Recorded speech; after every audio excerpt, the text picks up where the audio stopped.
та сонсооч. Хорвоо ертөнц танд ямар ч өргүү гэдгийг ойлго. Энэ бол миний хамгийн их хэлэх дуртай үгсийн минь нэг. Намайг төр амгалангийн төвшин жаргал гэдэг. Өөрийн бизнесийг эхлүүлж өдрөөс өдөрт өргөжүүлэн хөгжүүлэхийн тулд цуцталтгүй зүтгэж яваа нэгэн. Би энгийн нэг ажилчин гэр бүлийн хүүхэд. 10 жилдээ төгсөн амьдрал төл тавиад би манайхан хар ажил гэж нэрлэдэгтэй. Олон хүнд ажлуудыг хийж байлаа. Найз нөхдөөрөө нийлж мод ачих, вагонд бараач, ууланд мод бэлтгэх, барилга дээр ажиллах гэдэл. Мөнгө олохын тулд хүн хүчээр ажил хийсээр сүултээ амьдрал арга цааж өнгөрөөдөг хэдэн өдрийн хэлхээс мэт болсон мэт санагдах үеч байсан. Энэ бүхнээс залхан эцэстээ арх тамхи хэрэглэн танхаарч явдаг боллоо. Тийм ээ. Би бүтлгүүтж үтсэн. Гэхдээ бүтлгүүтэл гэдэг бол ердөөл таны иргэн босох хэрэгтэйг сануулсан сануулга юм. Дараа нь би эдийн засгч мэргэжил эзэмшиж, татврын улсын байцаагч гэдэг хүндтэй албан тушаалд 6 жил ажилласан. Энэ ажилдаа би олон зүйлийг суралцсан боловч амьдралд гарч байгаа үр дүн нь миний хүсэн хүлээж байсан тэр зүйл биш байлаа. Өөрөөр хэлбэл би үргэлж бусдаас хамааралтай байдаг.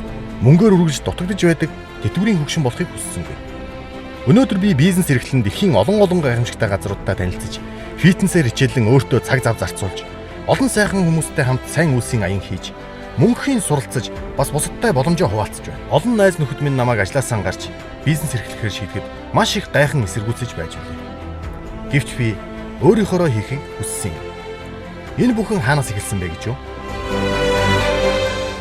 Хэрвээ намайг амьдралаа хоёр бүлэгт хуваа гэвэл нэгдүгээрт миний амьдралд хэн нэгэн өртөө, хэн нэгэн буруутай, надад заавал хэн нэгэн туслах ёстой гэж бодож явсан үе.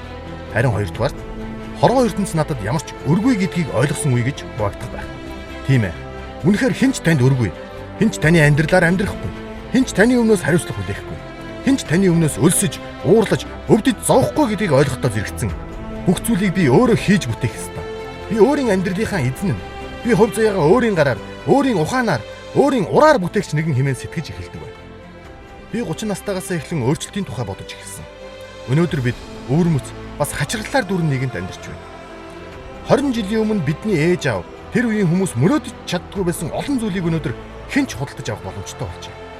Гадаад дотоодын тансаг аялал, идэж уух эрүүл хүнс, хувийн сууцнууд, тансаг машинууд, өндөр үнэтэй эмнэлгийн үйлчилгээ, боловсрал гэдэл боломжтой зүйлсийн жагсаалт хизээч дуусахгүй. Энэ бүх элбэг дэлбэг байдлыг үл харгалзан маш олон хүмүүс өмнөхийн адил баг саг зүйлсээр ань зоогож байгаа танд үнэхээр хачиргалтай санагдахгүй байна гэж юу? Бид өөрсдөө ингэж амьдраа зогсохгүй. Үр хөвгттэй, эд материалын ядуурл, тарих оюуны ядуурл, зүрх сэтгэлийн хоосрлыг өвлүүлэн үлдээх ёстой гэж юу? Бид бол дэлхийг засаглаж, бодлогыг тодорхойлж явсан агуу үндэстний үр сад гэдгээ мартах учиргүй. Таны хэн байсныг хойч үе, үр удамчин дүгнэх болно. Тийм учраас би ирээдүйн сайн сайхны төлөө хизээч үл зогсох болно. Та ч гэсэн битгий зогсоорой. Өнөөдрөөс эхлэн та өөрөө өөрчлөгдөж ирнэ. Тэгээ бусдын өөрчлөлтийг араасаа дагуул.